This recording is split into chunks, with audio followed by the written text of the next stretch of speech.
Good morning students, मैं हूं राकेश और आर फिजिक्स में आपका स्वागत है। आज बच्चों हम बात करेंगे न्यूमेरिकल ऑन पोटेंशियोमीटर।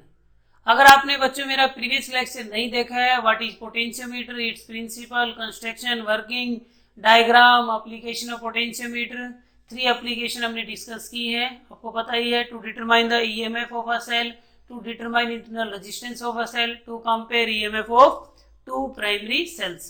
उसके बाद हमने potential gradient, sensitivity, one sided deflection condition, ये सारे टॉपिक हमने क्लियर कर लिए हैं। तो आज बात कर रहे हैं न्यूमेरिकल ऑन पोटेंशियोमीटर। तो आ जाओ बच्चों, फर्स्ट क्वेश्चन आपके सामने है। फर्स्ट क्वेश्चन हम लेते हैं। फर्स्ट क्वेश्चन बहुत ही इंपॉर्टेंट है।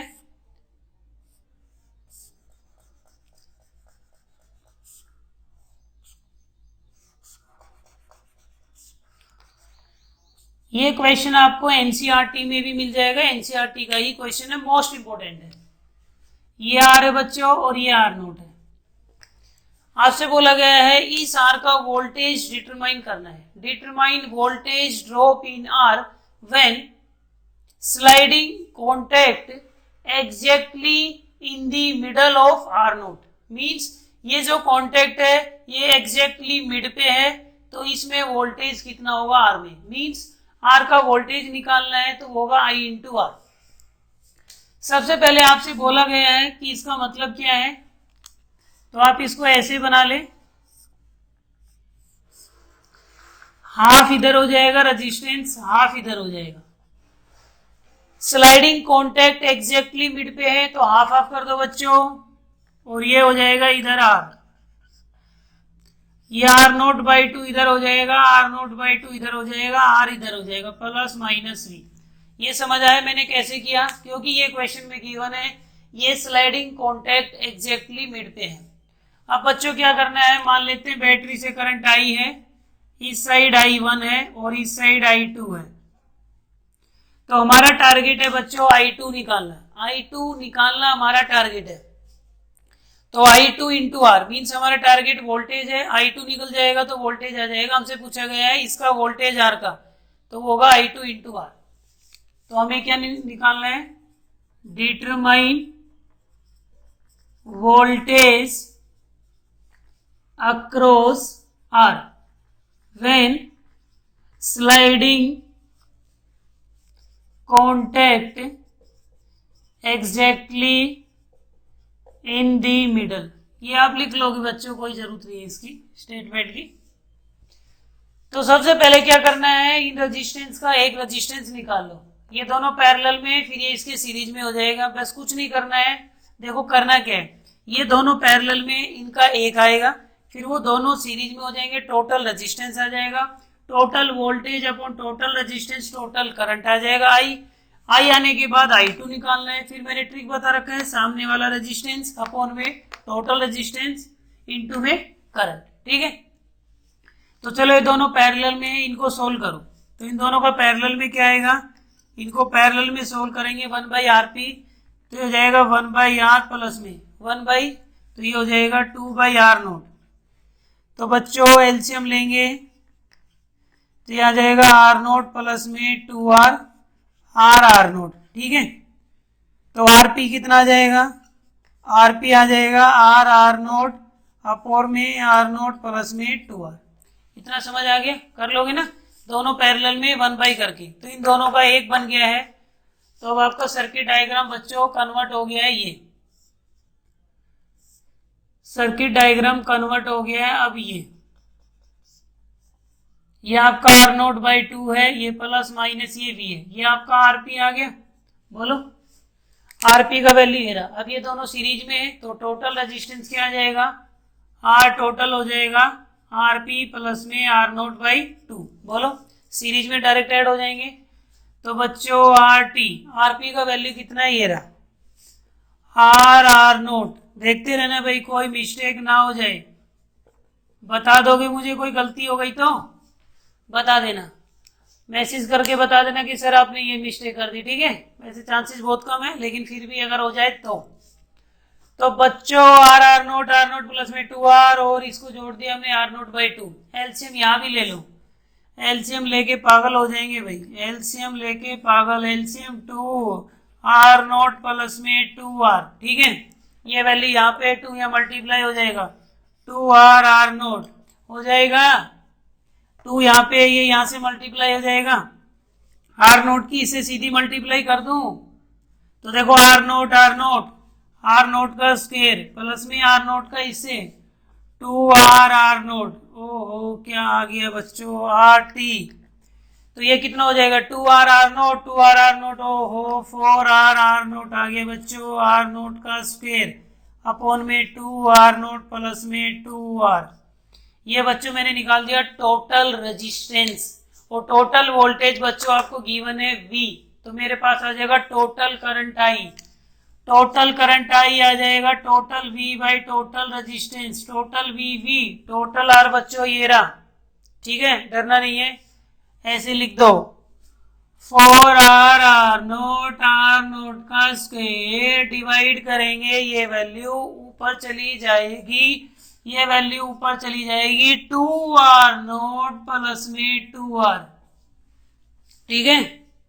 तो बच्चों ये आपका I आ गया, तो ऊपर आ जाएगा 2v r0 प्लस में 2r। और बच्चों नीचे क्या है, यहाँ से r0 कॉमन ले सकते हैं, ले लो r0 4r प्लस में r0, ठीक है। ये टोटल करंट आ गया, लेकिन ये नहीं पूछा है, आपसे पूछा गया व्हाट, इस R का वोल्टेज निकालना है तो हमें I2 निकालना पड़ेगा। तो देखो बच्चों I2 कितना होगा, मैंने ट्रिक बता रखा है करंट निकालने का। ये करंट निकालना है सामने वाला रेजिस्टेंस ऊपर, R0/2 ऊपर, ठीक है। ये करंट निकालना है अपोजिट रेजिस्टेंस ऊपर अपॉन में दोनों का सम, R प्लस में R0/2 इनटू में बच्चों टोटल करंट कितना आ रहा है I, और I का वैल्यू ये रहा, बहुत छोटी सी वैल्यू आएगी, ठीक है, यहां पुट कर दो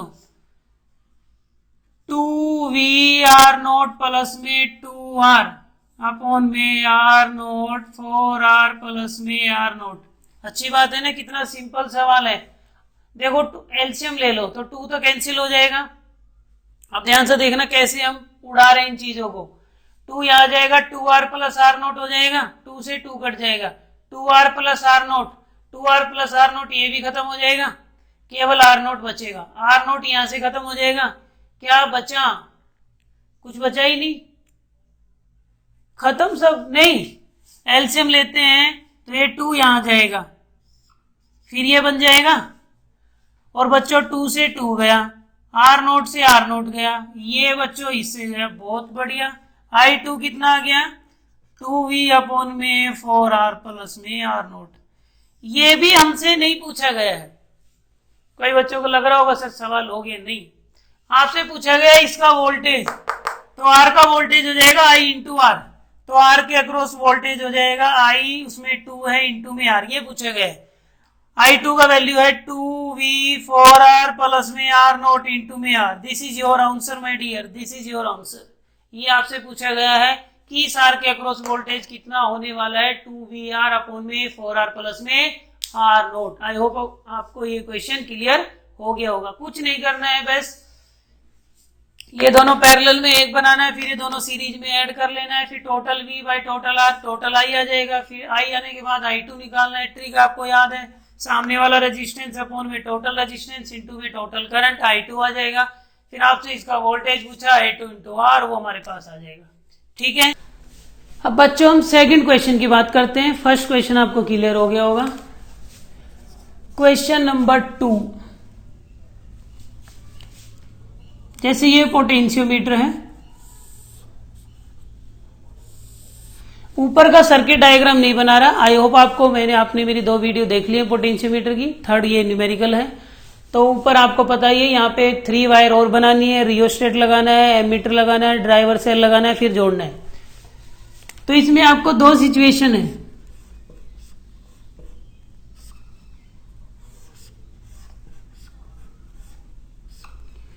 ये बच्चों E1, ये E2, E1 और E2, और ये आपका गैल्वेनोमीटर है, ठीक है। जब आप इन दोनों को ऐसे कनेक्ट करके बैलेंस पॉइंट ऑब्टेन करते हैं, क्वेश्चन नंबर 2 यही है, अगर हम इस सिचुएशन को ऐड करते हैं तो बैलेंस पॉइंट बच्चों आपको मिलता है 400 सेंटीमीटर पे, ठीक है। लेकिन जब इस अरेंजमेंट को कनेक्ट करते हैं तो बैलेंस पॉइंट मिलता है 200 सेंटीमीटर पे, ठीक है। ये कंडीशन है। You have to determine ratio of E1 and E2, ठीक है। आपको कैलकुलेट क्या करना है, E1 बाई E2 का रेशियो निकालना है। तो पहली कंडीशन को आप ध्यान से देखो बच्चों, पहली कंडीशन ये है, मैंने बताया था V प्रिंसिपल क्या है पोटेंशियोमीटर का, E डायरेक्टली टू L या V डायरेक्टली टू L। अगर किसी सेल से करंट लें तो V, ना लें तो E। तो जब ये गैल्वेनोमीटर जीरो डिफ्लेक्शन दिखाएगा कहां, 4 सेंटीमीटर पे, इसका मतलब इससे कोई करंट ड्रॉ नहीं किया जा रहा है, कोई करंट ड्रॉ नहीं कर रहे। और दूसरा, ये दोनों सेल सीरीज में या पैरेलल में, एक का नेगेटिव एक का पॉजिटिव, दोनों सेल सीरीज में ऐड हो जाएंगे तो टोटल ईएमएफ हो जाएगा केस 1 का E1 प्लस E2, ये हो जाएगा K इंटू L1। यही फॉर्मूला होता है KL। L1 का वैल्यू आपको गिवन है, E1 प्लस E2, L1 दे रखा है बच्चों 400, इक्वेशन 1। अब हम बात कर रहे हैं फिगर 2 का। फिगर 2 की बात करेंगे तो दोनों सेल किस में है, देखो माइनस माइनस, मैंने बताया था अगर सेम टर्मिनल कनेक्ट हो, प्लस प्लस या माइनस माइनस, तो सेल क्या होंगी, सब्ट्रैक्ट होंगी। लेकिन ये कंडीशन भी आपके पास E1 ग्रेटर देन E2, ध्यान रखना, नहीं आपको कंफ्यूजन रहेगा E1 माइनस E2 लिखें या E2 माइनस E1। तो बच्चों माइनस माइनस है तो यहाँ सेल क्या हो जाएंगी, सब्ट्रैक्ट। तो नेट ईएमएफ ये आ जाएगा K इंटू L, KL2 आ जाएगा। इस केस के लिए बैलेंस पॉइंट कहां पे है, 200 पे। वैल्यू पुट कर दो, E1 माइनस E2, KL की वैल्यू 200, ये इक्वेशन बच्चों 2 आ जाएगा। 1 और 2 को डिवाइड कर दो, डिवाइड इक्वेशन 1 बाई 2। इक्वेशन 1 को 2 से डिवाइड करेंगे, 1 को 2 से डिवाइड करेंगे तो E1 plus E2, E1 minus E2, divide करने से क्या होगा, K 400, K 200, ऊपर 400K नीचे 200K। तो बच्चों ये 2 पे कैंसिल हो गया, 2/1 आ गया, ठीक है। अब क्रॉस मल्टीप्लाई कर दो, 2E1 minus 2E2, E1 plus में E2, ठीक है। E1 एक साइड, ये E1 इधर आ जाएगा और ये E2 इधर चला जाएगा। तो बच्चों 2E1 माइनस E1 हो जाएगा, ये E1 टर्म इधर चली गई, ये इधर जाके ऐड हो जाएगा 3E2। तो बच्चों इधर आ जाएगा E1 बराबर 3E2। हमें चाहिए E1 बाई E2 का रेशियो, E1 बाई E2 बच्चों कितना हो जाएगा, 3:1। तो ये ध्यान रखना है, ये वाला कॉन्सेप्ट भी आना चाहिए कि सीरीज में है, यहाँ सेल ऐड होंगी यहाँ सब्ट्रैक्ट होंगी, और फॉर्मूला वही है E इक्वल्स टू KL या V इक्वल्स टू KL। तो एक बार दोनों ऐड होके KL1 हो जाएगा, एक बार सब्ट्रैक्ट होके KL2 हो जाएगा, दोनों को डिवाइड कर दो, रेशियो आ जाएगा। क्लियर है। अब बच्चों क्वेश्चन नंबर 3 लेते हैं, ठीक है।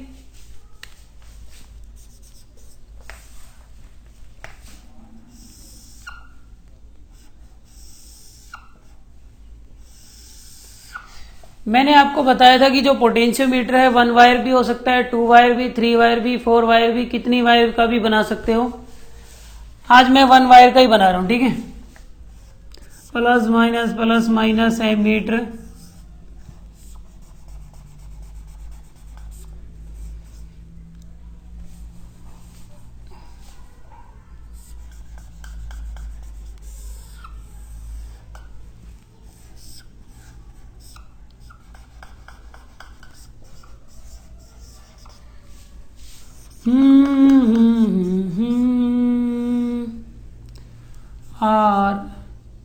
RSP की ड्राइवर सेल V।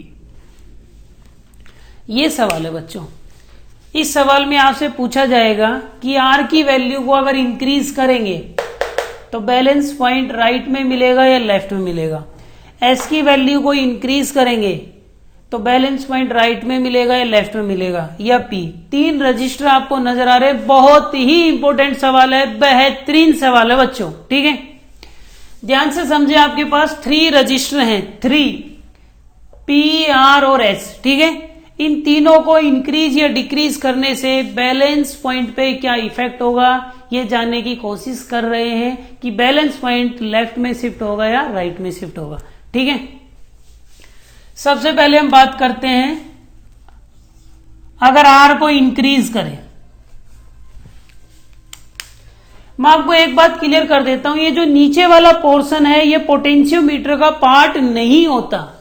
मैंने एप्लीकेशन में भी बात की थी बच्चों, जो नीचे वाला पोर्शन होता है ये एप्लीकेशन का पार्ट होता है। नीचे वाला portion not a part of a potentiometer, this is your potentiometer, this is your potentiometer, this part is your application part my dear, this part. तो यहां पे दो कॉन्सेप्ट वर्क करेंगे, इन दोनों कॉन्सेप्ट पे कमांड बनानी है, फिर कोई भी क्वेश्चन आए आप नहीं फंसेंगे। ठीक है, तो आपको यह ध्यान रखना है, अगर ऊपर कुछ भी चेंज होता है तो ये समझ लेना पोटेंशियोमीटर का के चेंज होगा, पोटेंशियल ग्रेडियंट, क्योंकि वो पोटेंशियोमीटर का कांस्टेंट है, ऊपर चेंज करने से वो बदलेगा। नीचे कुछ भी चेंज होगा तो ये समझ लेना के में कोई चेंज नहीं आएगा, यहां सेल के वी में चेंज आने वाला है। ठीक है, मैं जैसे आर को इंक्रीज कर रहा हूं, आर को इंक्रीज करेंगे तो आर बढ़ाने से क्या होगा बच्चों, जैसे बैलेंस पॉइंट आपका होता है V होता है K इंटू एल। ठीक है, V का ये फॉर्मूला है। अब ऊपर चेंज करेंगे तो V में तो कोई चेंज नहीं आएगा, ये तो इस सेल का V फिक्स है। ऊपर चेंज करने से K चेंज होगा, ऊपर वाले हिस्से में कुछ भी चेंजमेंट करेंगे तो समझ लेना K पे इफेक्ट होगा और किसी पे इफेक्ट नहीं होगा। तो ये V तो क्या है, कांस्टेंट। अब मुझे ये क्लियर हो गया कि K और L का मल्टीप्लाई कांस्टेंट है। देखो यहां पे रेजिस्टेंस कम ज्यादा करने से एप्लीकेशन पार्ट पे कोई फर्क नहीं पड़ता। यहां आप 100 ओम लगाओगे तो क्या इसका ईएमएफ बढ़ जाएगा, या 500 ओम लगाओगे तो क्या इस सेल का ईएमएफ बढ़ जाएगा, ऐसे थोड़ी ना बढ़ता है। तो जब ऊपर चेंज करेंगे तो K इफेक्ट होगा, K इफेक्ट होगा। ठीक है, V में कोई चेंज नहीं आएगा। तो V तो कांस्टेंट है, V का वैल्यू K इंटू एल है। ठीक है, अब R बढ़ाने से क्या होगा, मैंने R बढ़ा दिया, R इंक्रीज किया, R इंक्रीज किया तो करंट क्या हो गया, डिक्रीज। भाई रेजिस्टेंस बढ़ेगा करंट कम हो जाएगा। और K का फॉर्मूला होता है आई रो बाई ए, याद करो प्रिंसिपल में पढ़ाया था पोटेंशियोमीटर में, K के दो फॉर्मूले होते हैं, V बाई एल भी, आई रो बाई ए भी। अब आपने करंट कम कर दिया, करंट कम तो K आई कम तो K भी क्या हो जाएगा, डिक्रीज। अब इन दोनों का मल्टीप्लाई कांस्टेंट है, K डिक्रीज हो गया तो L इंक्रीज हो जाएगा, L इंक्रीज मतलब कि बैलेंस पॉइंट बढ़ जाएगा, राइट में शिफ्ट हो जाएगा। R को बढ़ाएंगे तो ये राइट में चला जाएगा। दूसरी बात है, R को अगर डिक्रीज करते हैं, R डिक्रीज करेंगे तो बच्चों क्या होगा, R को डिक्रीज किया तो करंट बढ़ जाएगा। नीचे एरो का मतलब डिक्रीज, ऊपर एरो का मतलब इंक्रीज। R डिक्रीज करेंगे करंट बढ़ जाएगा, करंट बढ़ेगा K बढ़ जाएगा, K बढ़ जाएगा तो L घट जाएगा। बोलो, क्योंकि मल्टीप्लाई तो कांस्टेंट है भाई। K बढ़ गया तो L कम, मतलब कि बैलेंस पॉइंट लेफ्ट में चला जाएगा। इतनी बात क्लियर होगी। इसको बढ़ाएंगे तो बैलेंस पॉइंट बढ़ेगा, मीन्स राइट में, इसको घटाएंगे तो बैलेंस पॉइंट घटेगा, मीन्स लेफ्ट में। ये जुगाड़ भी है, बढ़ाने से बढ़ता है और रेजिस्टेंस घटाने से घटता है। अब ये वाले जो भाई साहब है ना, ये शोकेस वाले हैं, दिखने के रेजिस्टेंस है, काम धाम कुछ नहीं है, कोई लेना देना नहीं है बैलेंस पॉइंट से। लेकिन फिर आप सोच रहे होंगे सर इसका बैलेंस पॉइंट से कोई लेना देना नहीं है, फिर यहाँ क्या कर रहा है ये मैंने आपको दिखाने के लिए लगाया है कि बेटा देख लो, आपने ऐसा शायद नहीं देखा होगा लाइफ में, देखा है नहीं देखा, तो बस ऐसे दिखाने की कोशिश कर रहा हूं मैं। ये वाला जो रेजिस्टेंस है एस, जब ये जीरो डिफ्लेक्शन दिखाएगा, मतलब कि हम रीडिंग कब लेते हैं, जब गैल्वेनोमीटर जीरो डिफ्लेक्शन दिखाए। रीडिंग तो तभी लेंगे, रीडिंग तभी लेंगे जब गैल्वेनोमीटर जीरो डिफ्लेक्शन दिखाए। जब ये जीरो डिफ्लेक्शन दिखाएगा, इस वाइसाम में से कोई करंट पास होगा, नहीं होगा। तो जब इसमें कोई करंट पास नहीं होगा तो इसके अक्रॉस तो कोई वोल्टेज होना ही नहीं है, इसका वोल्टेज तो हमेशा ही जीरो रहेगा, इसका वोल्टेज भी जीरो ही रहेगा। तो ये वाला जो वोल्टेज होगा KL, वो सारा का सारा सेल का होगा। तो सेल का वोल्टेज 2 है तो वायर का भी 2 ही होगा, क्योंकि यहां तो वोल्टेज मिलने वाला है नहीं, तो इससे बैलेंस पॉइंट पे कोई इफेक्ट नहीं होगा। लेकिन ये लगाया क्यों है? ये गैल्वेनोमीटर को प्रोटेक्ट करने के लिए, क्योंकि जब तक जीरो डिफ्लेक्शन नहीं मिलेगा जब तक तो इसमें से करंट जाएगा, और जब इसमें हाई करंट गलती से चला गया तो ये डैमेज हो जाएगा। इसको बचाने के लिए कि गैल्वेनोमीटर से लिमिट से ज्यादा करंट ना चला जाए। तो जीरो डिफ्लेक्शन पे तो कोई दिक्कत है नहीं, लेकिन उससे पहले तो करंट फ्लो करेगा ना बच्चों इसमें से, तो उस टाइम ये इसको बचाएगा प्रोटेक्ट करने के लिए। तो ध्यान रखना, ऐसे बैलेंस पॉइंट पे कोई इफेक्ट नहीं होगा। Balance point does not change with S. ऐसे बैलेंस पॉइंट चेंज नहीं होता, ऐसे बैलेंस पॉइंट चेंज नहीं होता, but it is use to protect the galvanometer. लेकिन बच्चों ये गैल्वेनोमीटर को प्रोटेक्ट करने के लिए यूज किया जाता है। इन दोनों की कहानी समझ में आ गई। इससे इंक्रीज करेंगे तो इंक्रीज, डिक्रीज करेंगे तो डिक्रीज। इस भाई साहब की कोई कहानी नहीं है, कोई रोल नहीं है, बस इसको प्रोटेक्ट करेगा। अब मैं बात कर रहा हूं पी भाई साहब की। पी भाई साहब की हम दो तरीके से बात करेंगे। अगर ये की ओपन है फिर तो इसकी कहानी खत्म, तब तो ये सर्किट में कनेक्ट ही नहीं है। तो की जब क्लोज होगी जब ही इसका रोल आएगा, समझ गए। अगर पी को कनेक्ट नहीं करेंगे तब तक इसका कोई रोल ही नहीं है मेरे भाई। क्या रोल है? कुछ नहीं है। अब जैसे ही इसको कनेक्ट करोगे अब क्या होगा? इसको इंक्रीज डिक्रीज करने का समझ में आता है। अब इसको कम ज्यादा करेंगे तो एरो का मतलब है वेरिएबल है, इसको कम ज्यादा कर सकते हैं। अब पी को बढ़ाते हैं। अब देखो मैं नीचे चेंज करूंगा तो के कांस्टेंट हो जाएगा बच्चों। अब के में चेंज नहीं आएगा। के पोटेंशियोमीटर का पोटेंशियल ग्रेडियंट है, पोटेंशियोमीटर का कांस्टेंट है। समझ आ रहा है ना? तो ये जो है के, ये पोटेंशियोमीटर का कांस्टेंट होता है। तो अब क्या होगा? इसको बदलने से v में चेंज आने वाला है। v बढ़ेगा तो l बढ़ेगा, v घटेगा तो l घटेगा। k कांस्टेंट हो गया। अब हम v की चर्चा करेंगे। v का फॉर्मूला होता है E माइनस आई आर। किसी भी सेल का v होता है E माइनस आई आर। ये डिस्चार्जिंग के टाइम का फॉर्मूला है जब उससे करंट ड्रॉ करें। ठीक है जी, बात समझ में आ गई।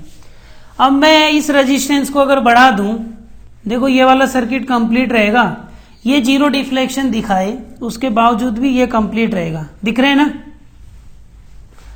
तो जब मैं P को बढ़ाता हूं तो ये बैटरी से कम करंट ड्रॉ करेगा। भाई रेजिस्टेंस बढ़ जाएगा तो इस सेल से हम करंट कम ड्रॉ करेंगे, I कम हो जाएगा। माइनस करने वाली वैल्यू कम हो गई तो V बढ़ जाएगा, और V बढ़ जाएगा, V डायरेक्टली है L के, तो L भी बढ़ जाएगा। आई होप आपको बात समझ में आई होगी। मैंने बच्चों P की वैल्यू बढ़ाई तो I की वैल्यू कम हो गई, और माइनस वाली वैल्यू अगर कम होती है तो रिजल्ट ज्यादा ही बचेगा, तो V बढ़ जाएगा। और V डायरेक्टली टू L है, V बढ़ेगा तो L भी बढ़ जाएगा, क्योंकि यहाँ पे K कांस्टेंट है। समझिए, अगर P को डिक्रीज करते हैं तो करंट बढ़ जाएगा, अगर रेजिस्टेंस कम करेंगे तो करंट बढ़ जाएगा। करंट बढ़ जाएगा तो माइनस वाली वैल्यू ज्यादा हो जाएगी, माइनस वाली ज्यादा हो जाएगी तो रिजल्ट कम बचेगा। V कम हो जाएगा, V कम तो L भी कम। तो कुल मिला के कहने का मतलब ये हुआ, इस भाई साहब की कोई कहानी होती नहीं है। जो G के सीरीज में होता है और जो यहाँ पैरेलल में होता है और यहाँ मेन सर्किट में होता है, इन दो का रोल होता है। और जुगाड़ ये है, आपको पता ही है हमारे पास जुगाड़ बहुत है। अगर R की वैल्यू इंक्रीज करेंगे तो बैलेंस पॉइंट इंक्रीज, R को डिक्रीज करेंगे तो डिक्रीज। अगर MCQ आता है तो सोचना ही नहीं है। P को इंक्रीज करेंगे तो बैलेंस पॉइंट इंक्रीज, P को डिक्रीज करेंगे तो बैलेंस पॉइंट डिक्रीज। और इस भाई साहब से नो इफेक्ट। क्लियर है?